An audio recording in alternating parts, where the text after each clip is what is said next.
नमस्कार बच्चे, कैसे हैं? ठीक है ना? अच्छा ठीक है बच्चे। राजा बदल गया पाठ आप सब सुन लिया ना? हाँ, इस पाठ तो आपको समझ में आ गया है ना जी। अच्छा, और इस पाठ के अंत में जो भाषा की बात है वो अब हम आज देखेंगे। देखिए यहाँ शब्द भंडार में क्या दिया, उदाहरण देखिए और समझिए। इसी तरह आगे कुछ शब्द लिखिए। यहाँ कुछ शब्द दिया है और उसी प्रकार दूसरा कुछ शब्दों को आप सब बनाना है। उदाहरण में यहाँ सैनिक, कम, मन, नल, लगन।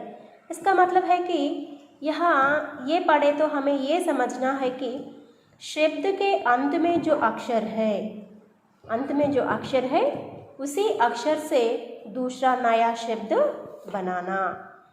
और इसी के उदाहरण के लिए यहाँ सैनिक में का से कम, मा से मन, ना से नल, ला से लगन। अच्छा, इसके अंतर्गत यहाँ 3 शब्द दिया है, जंगल, देश, एक। जंगल, ला से लता, ता से तालाब, धा से बल।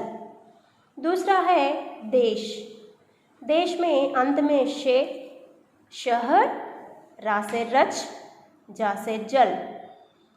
और तीसरा है एक से का से कलम, मा से मग, गा से गगन। बच्चा, एक शब्द से अंत में जो अक्षर है उससे नया शब्द बनाना है। अच्छा, आप भी कुछ शब्द बनाइए आपके पुस्तक में, ओके। और जो दूसरा बिट है, दूसरा है नीचे दिए गए शब्द पढ़िए। नीचे दिए गए शब्दों के विलोम शब्द लिखकर वाक्यों में प्रयोग कीजिए।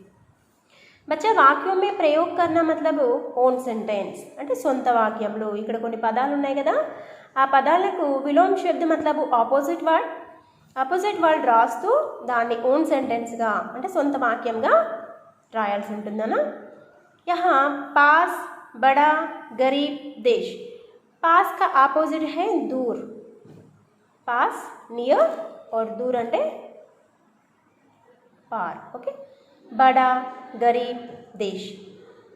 इसके उदाहरण यहाँ दिया है पास और दूर के लिए। मक्का मस्जिद तार मीनार के पास है, बिरला मंदिर दूर है। और उसी तरह बाकी का भी लिखना है। और उसी के बारे में मैं कुछ बताऊंगी। बड़ा तो ऑपोजिट होता है छोटा, गरीब, अमीर, देश, विदेश। बड़ा और छोटा लिए तो आम का पेड़ बड़ा और छोटा भी होते हैं। गरीब और उसका ऑपोजिट होता है अमीर। अच्छा, गरीब अमीर को देखें तो समाज में गरीब और अमीर लोग दोनों भी होते हैं। देश का ऑपोजिट होता है विदेश।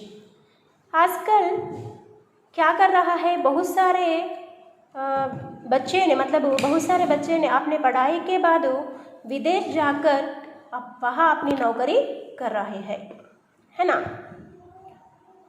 तो इस प्रकार लिख सकते हैं हम। और जो बाद में है सृजनात्मकता अभिव्यक्ति।